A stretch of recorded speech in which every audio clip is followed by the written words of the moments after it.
집 앞에서 헤어진 여자친구 따라오는 게 그럼 제대로 된 거야? 너 같이 있고 싶다고 했잖아. 같이 있고 싶다고. 지난해 8월 방송된 인천 스토킹 살인 사건 편은 약 1년간 교제했던 연인을 스토킹하다 살해한 사건인데요. 사건 발생 1년 5개월 만인 지난 17일 가해자에게 징역 30년이 확정됐습니다. 유족들은 판결에 대해 어떤 입장일까요? 우선 공소장이 보복살인이 아니라 살인이라고 얘기를 했을 때 그 사람이 저지른 죄에 대한 올바른 죄명으로 재판을 받아야겠다고 생각을 했었거든요. 그래서 증거 수집이나 저희가 낼 수 있는 의견이나 모든 것을 피력해서 공소장 변경을 분명히 하였고, 동생 사건 이후에 일어났던 그 사건들이 형량이 기준치보다는 조금 더 높게 나왔었던 상황이기 때문에 일말의 기대를 안 가졌다고 하면 거짓말이고, 그래도 감형이 안 된 것만으로도 다행이라고 생각을 했습니다. 과거에는 스토킹을 단순히 개인 간의 문제로 치부했지만 최근 스토킹 범죄에 대한 사회적 경각심이 높아지며 이에 따른 법률도 개정됐는데요. 하지만 처벌이 강화돼도 스토킹 범죄에 대한 대응은 여전히 부족한 게 현실입니다. 피해자들이 국가에서 지원을 받고 있는 건 굉장히 미비한 상태이거든요. 저희가 교직폭력 법안을 바꿔보겠다고 국회에 찾아가거나 가해자가 피해자에게 접근조차 할 수 없도록 가해자 전자장치 부착 제도를 적극 활용해 주실 것을 촉구합니다. 교제폭력 신고 이후 신고자를 찾아가 추가적인 피해는 없는지 확인하는 방문 모니터링이 의무화되어야 합니다. 2018년부터 2023년까지 책정된 출소자 지원 예산은 연간 445억인데 범죄 피해자 직접 지원금은 연간 283억 분입니다. 문제를 끊임없이 제기를 하는 방법밖에 없기 때문에 피해자가 겪고 있는 현실에 대해서 조금 바뀌었으면 좋겠고, 가해자들 중엔 스토킹을 넘어 살인까지 저지르는 이들도 있었는데요. 3일에 한 명꼴로 연인에게 살해당하는 피해자들. 어떻게 하면 죽음의 고리를 끊을 수 있을까요?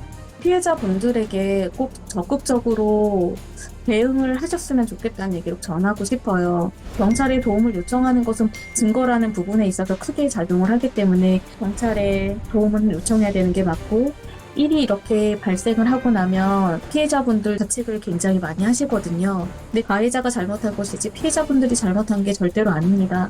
그러니까 가족분들한테 도움 요청을 꼭 하셨으면 좋겠습니다. 사랑하는 가족을 한순간에 잃어버린 유족들. 시간이 지나도 슬픔을 이겨내기는 쉽지 않습니다. 그냥 너무 보고 싶어요.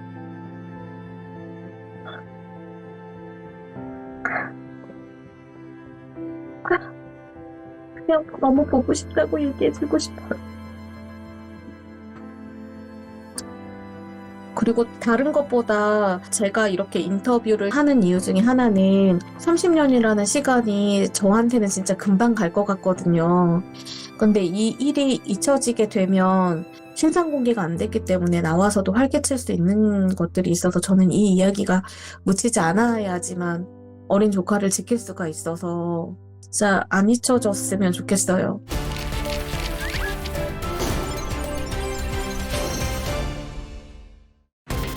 지난 11월 김천에서 일면식도 없는 사람을 살해하고 피해자의 지문으로 대출을 받은 사건이 발생했는데요.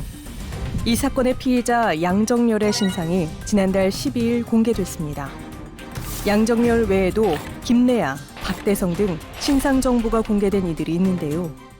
2024년 1월 25일 개정된 신상 정보 공개에 관한 법률은 이전과 어떤 차이가 있을까요?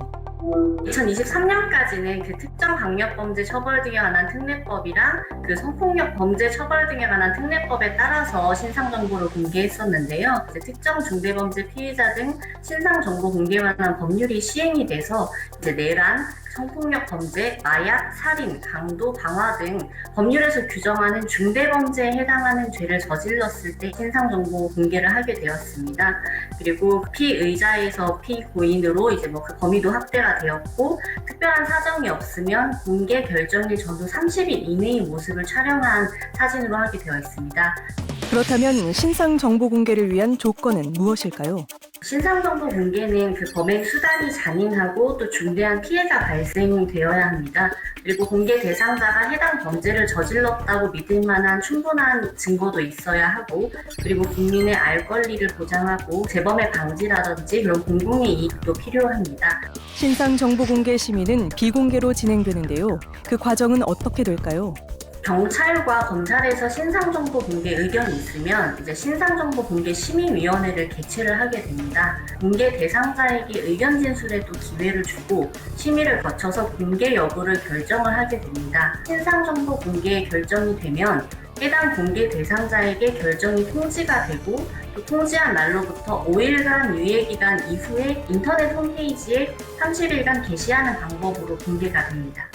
화성 오피스텔 여자친구 살인 사건의 범인 김래아가 개정된 특정 중대범죄 신상공개법의 1호 대상자가 됐는데요. 하지만 김래아는 신상정보공개 결정에 대해 집행정지 가처분을 신청했습니다. 이 경우에는 이제 법원에서 해당 신상정보 공개의 타당성 여부를 검토를 하고, 만약 타당하다고 인정을 하면 그대로 공개가 유지가 됩니다. 법원은 김래아의 신상정보 공개가 타당하다며 신청을 기각했고, 이에 김래아는 신상정보 공개 결정 취소 소송도 제기했으나 이 또한 기각됐습니다. 그런데 일각에선 신상정보 공개 기준이 모호하다는 의견도 있는데요. 같은 유형의 사건이어도 신상정보공개위원회가 관할 수사기관과 검찰, 경찰마다 다르게 구성이 되어 있어서 공개 결정에 대한 기준이 일관되지 않다라는 우려도 많이 있습니다. 그리고 또 피해자나 피해자 가족들의 의사에 따라서도 사실상 그 공개 여부가 좀 좌우가 되기도 합니다. 그래서 이러한 법적 안정성 측면에서는 사실 그 신상정보 공개 기준이 현행상으로는 좀 모호하다라고 볼 수 있습니다. 그렇다면 이러한 신상정보 공개 제도는 중대범죄를 예방하는 데 효과적일까요? 신상정보 공개 제도가 곧바로 그 범죄 예방 효과로 이어진다는 검증 자료는 없기 때문에 범죄 예방 효과가 있다라고 단정하기는 어려울 것 같습니다. 그렇지만 국민들의 알 권리를 보장하고 제도적인 측면에서는 유의미한 부분이 있다라고 생각을 하고 있습니다. 신상정보 공개의 정당성은 여전히 논란이 되고 있는데요. 언제 나와 내 가족을 해칠지 모르는 범죄자 때문에 마음 졸이지 않고 스스로를 지킬 수 있는 알 권리라는 게 있다고요. 근데 안다고 해서 뭐가 달라집니까? 대한민국은 무죄 추정의 원칙을 중시하는 법치 국가입니다. 아직 정식 재판을 끝내지 않은 피의자의 신분에서 그를 범인으로 단정 짓고 공의를 이유로 무조건 신상을 털어버린다. 여기에서 나온 게 그 유명한 말이거든요. 아니면 말고.